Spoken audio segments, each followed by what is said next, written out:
Okay, so we are now on to 6.2, solve inequalities using multiplication and division. Alright, so we started adding, subtracting, so we are now going to be dividing and multiplying. So let's go ahead and get started, and we will graph it, of course. X divided by 4 is less than 5. Okay, so we want to solve for x. So you know that this is a fraction. So fraction is division.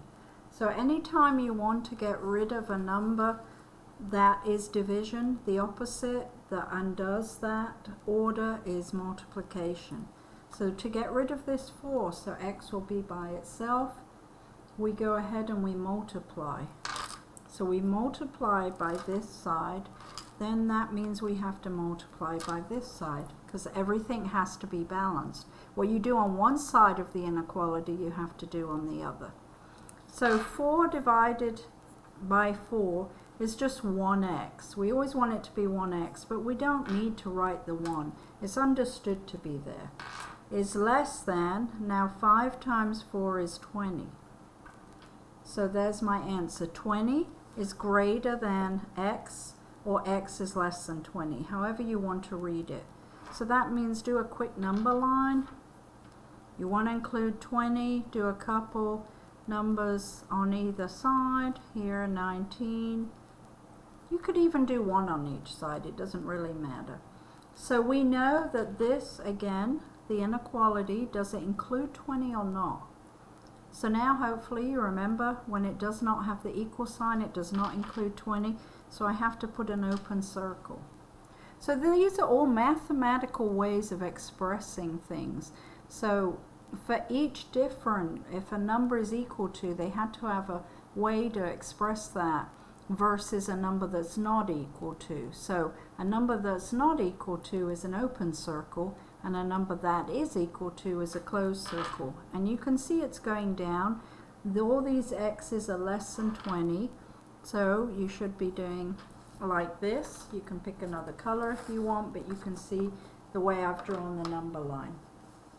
So let's try another one. Okay, y is divided by 2.5 is greater than or equal to -4. Okay. So here again, you can have decimals, no big deal, and you're always allowed to use your calculator, so always have that handy because it makes it quicker to work these things out, okay? So again, it's a fraction, so it's division, so that means we have to multiply by this number because we need to get rid of it. The whole goal is to get y by itself so that we can figure out what y is equal to or greater than. So multiply by 2.5, multiply this by 2.5. So this is going to become 1y, which is exactly what we want. And then a -4 times 2.5, so you have to be careful, a negative times a positive is a negative, and 2.5 times 4 is 10. So y is greater than or equal to -10. So here, you should be able to see that it is going to include -10. So here's you have to be careful. Go on this side, you're getting smaller numbers, -11. You go on the right side, they're going to go up the number line, so they're going to get a bigger, -9, then -8, and so forth. So let me go ahead and do it in a different color. We know that the y's are going the way that it's facing when the variable is on the left and the number's on the right here. The way that the inequality points is the way you're going to graph.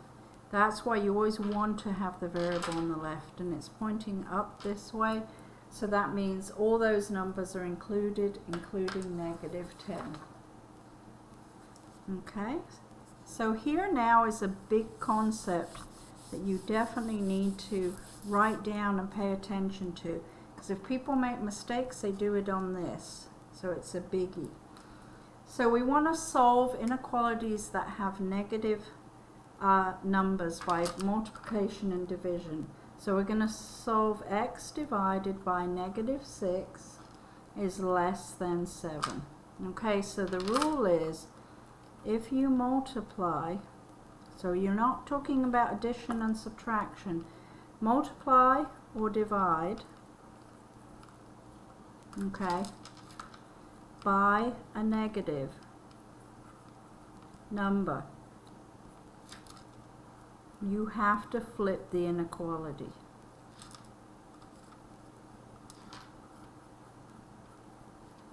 Okay, so you need to make this a star and underline it because it's huge. And if you don't remember to do this, then you're going to get the wrong answer all the time because you're not going to flip the inequality. Alright, so we know that this is, we're dividing here by negative 6. So that tells me straight away that the inequality will flip and will be the other way when we're finished. So if I have a fraction with negative 6, then obviously I'm going to multiply by negative 6, and I'm going to do the same here. So negative 6 divided by negative 6 is that positive 1 we're looking for. Then flip the inequality, okay? You have to remember to do that, because if you don't, then it's going to read the wrong way and it's completely wrong.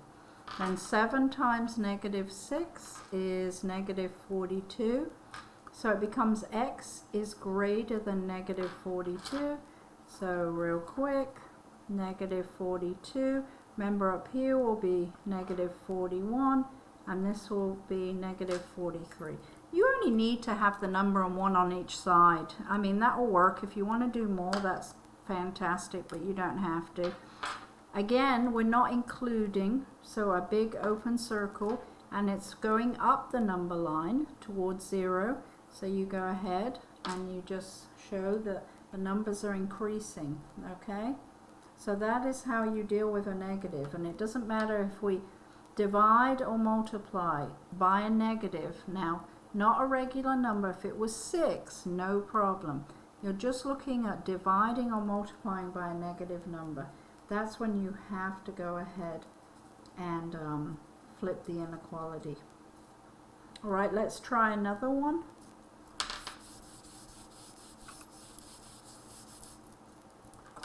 So here we're going to solve negative 3x is greater than 24. So straight away I'm looking here and I can see that these are multiplied together. So I have to divide by negative 3. So as soon as I do that, I know that the inequality has to flip the other way. Okay? Then 24 divided by negative 3 is negative 8. So again, real quick, negative 8, negative 7, negative 9. It is not including negative 8, so I can go ahead and make an open circle. Oh, sorry, I just real quick did it the wrong way. I was looking at something else, so here we go. I'll blame it on that. So we know that negative 8 is greater than x, so x is going this way. There we go. So you see, that works out nicely. You just have to be really careful with those negatives. So I would really underline it and put it in a different color, make it stand out so you absolutely do not forget that. Okay, let's do another one. The more we practice these, the more that it's going to go in and it'll be easier and easier for you to do. So x divided by negative 4 is greater than 12. So you're looking, you have an inequality and we have division here. And we're going to have to multiply, so I know, okay, negative number, I'm going to have to flip the inequality. So I've got division, I'm going to multiply by negative 4, and I'm going to do the same thing. So remember, anything divided by itself, negative 4 divided by negative 4, is always just going to be a positive 1. So x is greater than, but what do I have to do? Hopefully you saw, but that would not be right. So a lot of people keep it face this way, and then they would say 12 times negative 4, which is negative 48, but it wouldn't be right. You now have to flip the inequality, and then this is correct. So x is less than negative 48. So again, negative 48, put negative 47, negative 49. Of course, yours will be nicer than mine. I don't write the greatest, thank goodness. I'm not teaching English, or you'd all be in trouble. So we are not including negative 48. So go ahead and do a open circle. And again, you can see it's facing down the number line, further down, more negative. So it should look like that. Okay? So let's do a word problem. Again, I have to throw one of those in most of the time. Every once in a while, I'll leave one out. Okay, so let's just go ahead and read it, and then we can work it out. Okay, so let me zoom in here. Okay, a student pilot plans to spend 80 hours on flight training to earn a private license. The student has saved $6,000 for training. Okay? Which inequality can you use to find the possible hourly rate R that the student can afford to pay for training? So instead of using X, they're telling you that they're calling the hourly rate R. So there's going to be an R in the inequality. So let's look at this real quick. 6,000 is this what the student has saved, right? So I always just like to underline stuff that's important. So I'm going to go ahead and do this, okay? He or she, whoever that is, has saved $6,000 because flying a plane can get pretty expensive, and you want to have enough money to do all the hours that you need. So are they allowed to go over $6,000? Not so much allowed, but do they have more than $6,000, or is $6,000 their limit? So you should realize that that's it. They only have $6,000, so you can't exceed $6,000. So $6,000 is going to be the most that you can go. All right? Then every lesson that they take is 80 hours on flight training to earn a private license. So it takes 80 hours of flight training. All right? So those are the two things that you're looking at, the total cost and the 80 hours of flight training. So we are trying to find out to find the possible hourly rate R that the student can afford to pay for training. So let's look here. 80R is greater than or equal to 6,000. Well, we know that we can't go over 6,000, so it can't be A. Okay, this one doesn't make sense. 6,000R. So we know 6,000 is the total, so it's not going to have the R, the rate with it. So C doesn't make any sense, nor does D. So if you understand that and you have multiple choice, which you are going to have a lot of, and even as you go on in your math and different levels, you will, and SAT and a lot of those tests are multiple choice. So a lot of times being able to figure out what it can't be can help you to choose the best option and the correct one.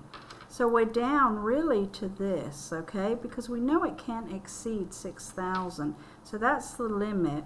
So 80 was what they said it was, 80 hours of flight. So it's 80 times R is less than or equal to 6,000. That's the only one that would work. These two don't even make sense. This one is the wrong inequality. They can't spend more than, it can't exceed 6,000, so it has to be B. So hopefully you would see that and pick that. And then of course, if we were to do that and solve it, then we would just divide this by 80. And we would see that the zeros cancel out. And then you'd be looking for 8 into 6,000. And that would be less than or equal to 75. Okay, so the student can afford to pay at most $75 per hour for training. So $75 is the most that they can afford to pay. Okay? So they've got to take the 80 hours and $75 is what they're going to pay. All right? So hopefully that is clear. And we will move on to 6.3.